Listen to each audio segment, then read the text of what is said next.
Hi friends, welcome back to our channel. ఇవాల్టి వీడియోలో మనం మల్లె మొక్కకి సెకండ్ ఫర్టిలైజర్గా ఏమి ఇవ్వాలి, ఈ ఫర్టిలైజర్ ఇచ్చేటప్పుడు మనం ఎటువంటి కేరింగ్ తీసుకోవాలి, సీజన్ వారీగా మనకి పువ్వులు విపరీతంగా పూయాలంటే ఎటువంటి ఫర్టిలైజర్స్ ఇవ్వాలో కూడా చూద్దామండి.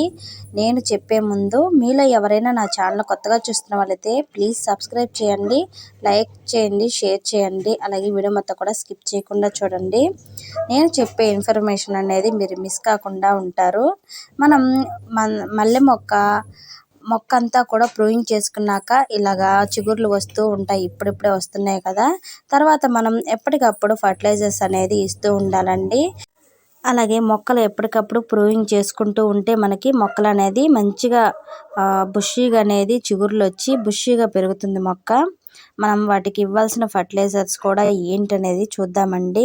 మంచి కేరింగ్ అనేది కూడా మనం తీసుకోవాలి. ఎందుకంటే మనం ఇచ్చే ఫర్టిలైజర్సే కాదు, మనం మొక్కకి మంచి బలాన్ని కూడా అందిస్తూ ఉండాలి.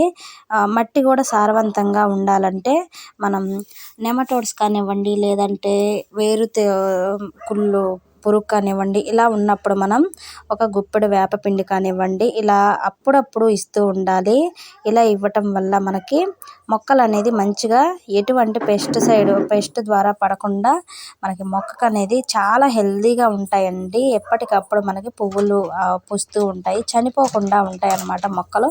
మనకి పువ్వులు అయిపోయాక మొక్క అనేది వదిలేస్తూ ఉంటాం. అలా కాకుండా మనం దానికి కూడా కొంచెం మంచి కేరింగ్ అనేది తీసుకొని ఒక పక్కన పెట్టేసుకొని దానికి ఎప్పటికప్పుడు మనం ఎటువంటి పెస్ట్ పడకుండా చూసుకుంటూ ఉండాలండి. ఇలా చేయడం వల్ల మనకి మొక్క అనేది సంవత్సరాల తరబడి ఉంటుందన్నమాట. చూసారు కదండి, సాయిల్ అంతా కూడా ఇలా లూజ్ చేసుకున్నాను. తర్వాత మనం బియ్యం కడిగిన వాటర్ ఉంటుంది కదా, ఈ బియ్యం కడిగిన వాటర్ అనేది మనం ఇలా ఒక 3-5 డేస్ వరకు ఫర్మెంట్ చేసుకున్నానండి. ఫర్మెంట్ చేసుకొని ఓన్లీ బియ్యం కడిగిన వాటరేనండి, నేను ఇంక ఏమీ కలపలేదు ఇందులో. నేనైతే వాటర్ డైల్యూట్ కూడా చేయలేదు. నేరుగా ఇలా మొక్కకైతే ఒక జగ్ వారికి ఇలా ఇస్తున్నాను. మనం ఇలా సాయిల్ అనేది లూజ్ చేసుకొని మన మొక్కకు అనేది కొంచెం కొంచెంగా ఇవ్వండి. ఒక్కసారిగా మనం వేసామనుకోండి నేరుగా కుండీలోంచి దిగిలా కింద కారిపోతుంది. అలా కాకుండా కొంచెం కొంచెంగా ఇస్తే మొక్క అనేది పీల్చుకుంటుంది.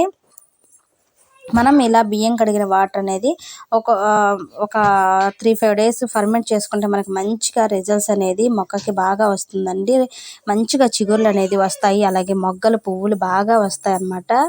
మనం ఎప్పటికప్పుడు మంచి ఫర్టిలైజర్స్ అనేది చేసి మన మొక్కలకి ఇస్తూ ఉంటే పువ్వులు కూడా అంతే బాగా పూస్తాయండి.